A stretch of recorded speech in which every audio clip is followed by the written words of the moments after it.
Tinea nigra palmaris.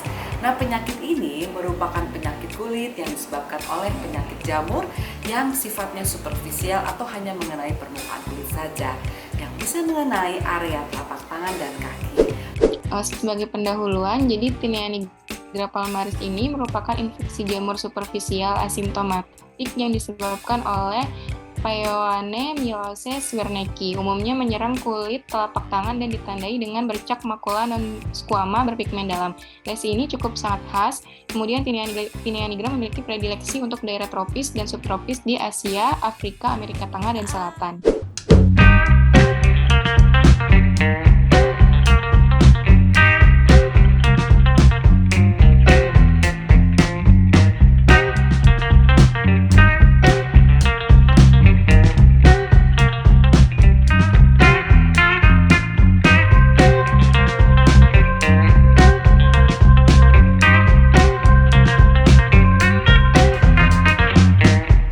Assalamualaikum warahmatullahi wabarakatuh. Halo pemirsa, salam sehat, salam sejahtera untuk kita semua.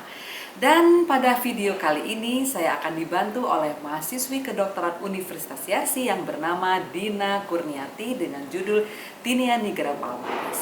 Nah, penyakit ini merupakan penyakit kulit yang disebabkan oleh penyakit jamur yang sifatnya superficial atau hanya mengenai permukaan kulit saja, yang bisa mengenai area telapak tangan dan kaki. Gambaran klinisnya tentunya berwarna coklat atau kehitaman pada kedua telapak tangan dan kaki.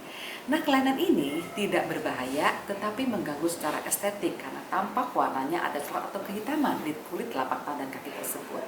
Sehingga diperlukan pengobatan yang tuntas karena penyakit ini cukup menular.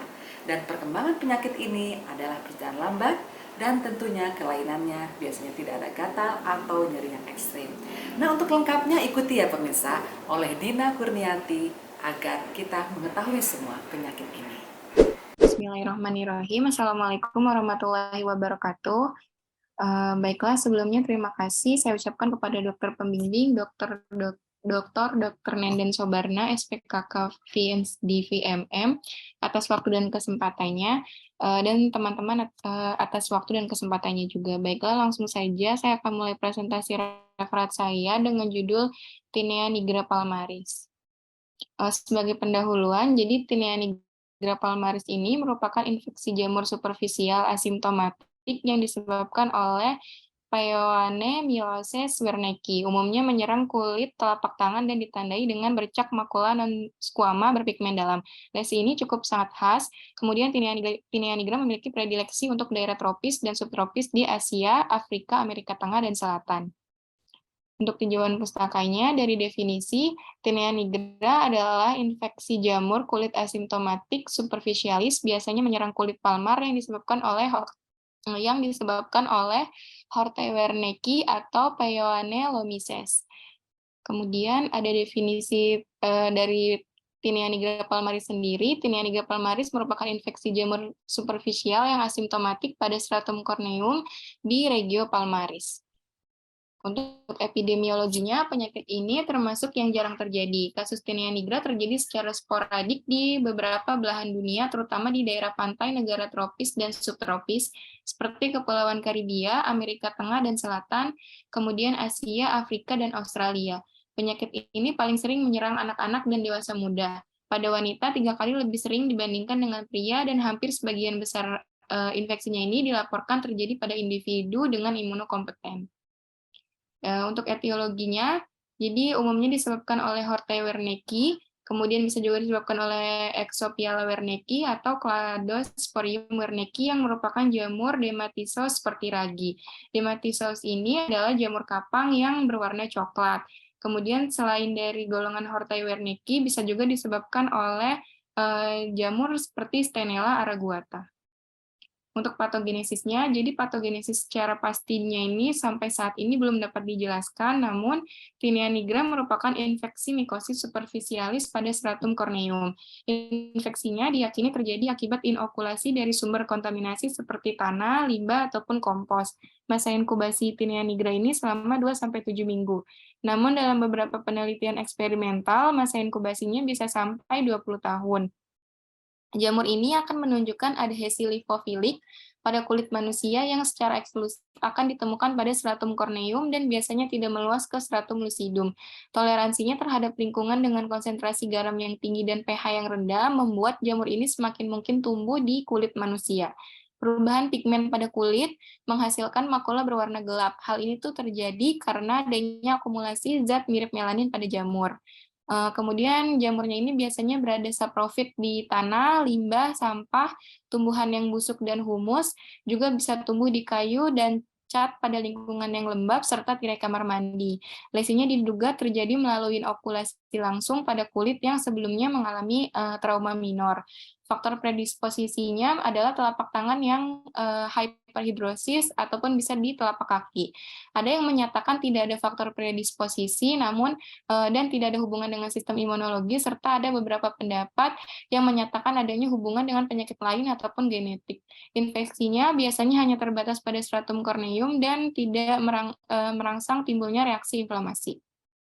Ini untuk gejala klinisnya, lesinya sangat khas berupa suatu makula, batasnya tegas, warnanya coklat kehitaman, kemudian dia tidak berskuama dan dan asimptomatik. Pigmentasinya tidak merata, biasanya paling gelap itu pada daerah tepi, kemudian tidak ada gatal dan nyeri, dan tidak didapatkan eritema ataupun tanda inflamasi. Ini untuk gambaran lainnya, ini ada yang di telapak kaki. Kemudian untuk diagnosisnya dari anamnesis bisa kita tanyakan juga apakah ada riwayat berpergian pada daerah tropis sebelumnya. Kemudian dari pemeriksaan fisik karena biasanya asimptomatik namun terdapat lesi khas seperti tadi adanya makula berbatas tegas, kemudian warnanya coklat kehitaman. Kemudian dari pemeriksaan penunjang bisa dilakukan pemeriksaan KOH, kultur, histopatologi, dan PCR Hortai-Wernicke. Dari pemeriksaan penunjang pertama itu bisa dilakukan dengan KOH dengan menggunakan KOH 10-20%. Biasanya tampak miselium yang terdiri atas hifa yang bercabang, ukurannya besar, kemudian septanya ini berdinding tebal, warnanya kecoklatan dan tampak budding cell, berbentuk bulat memanjang, kemudian bagian akhir hifanya itu biasanya hialin atau tidak berwarna. Kemudian yang kedua itu dengan pemeriksaan kultur dilakukan pada medium Sabarounce dextrose dengan sikloheksimid dan klorampenikol. Itu biasanya terdapat gambaran tampak warna putih, lembab seperti ragi, kemudian koloninya ini menjadi hijau kecoklatan atau bisa warna hitam, kemudian permukaan dapat berubah menjadi abu-abu atau kehijauan dan permukaan bawah koloninya itu biasanya berwarna hitam. Untuk pemeriksaan histopatologi dilakukan dengan pewarnaan HE atau GMS. Biasanya dia tampak hasil penebalan stratum corneum dan parakeratosis, kemudian bisa terlihat hifa bercabang berwarna coklat di lapisan atas stratum corneumnya. Kemudian pemeriksaan penunjang terakhir itu biasa dengan pemeriksaan PCR, biasanya digunakan untuk mempercepat identifikasi dari Hortai-Wernicke-nya ini saja. Dari diagnosis bandingnya, yang pertama ada pityriasis versicolor, kemudian acral lentigo melanoma maligna, junctional nevus, ada hiperpigmentasi pasca inflamasi, dan lesi pigmentasi dari Addison disease. Kemudian untuk tata laksananya terbagi menjadi dua, tata laksana secara topikal dan oral. Yang menjadi gold standarnya itu tata laksana topikal. Yang pertama, gorongan keratolitik biasanya digunakan atau diberikan salep Whitfield yang berisi asidum salicicum 6%, asidum benzoikum 12% dalam vaselin album, dioleskan pagi dan malam. Kemudian bisa menggunakan krim asam undesilenik yang diberikan 2-3 minggu, krim imidazol, krim terbinafin, asam retinoid, dan siklopirox. Kemudian pengobatan topikal ini tetap dilanjutkan 2-4 minggu sesudah individu atau pasiennya sembuh. Kemudian untuk tata laksana oralnya digunakan ketoconazole 200 mg per hari selama 3 minggu dan itraconazole 100-200 mg per harinya. Pengobatan oral ini diberikan jika obat topikal yang adekuatnya yang sudah diberikan secara adekuat namun tidak membaik. Untuk pencegahannya, tidak ada pencegahan khusus untuk tinea nigra, namun menjaga personal hygiene saat berpergian bisa menjadi pencegahan umum yang biasa dilakukan dari masing-masing individu. Untuk prognosisnya, prognosis umumnya baik apabila diobati dengan benar dan tuntas, kemudian penyakitnya akan sembuh dan tidak kambuh kembali kecuali bila terpajan ulang dengan jamur penyebabnya.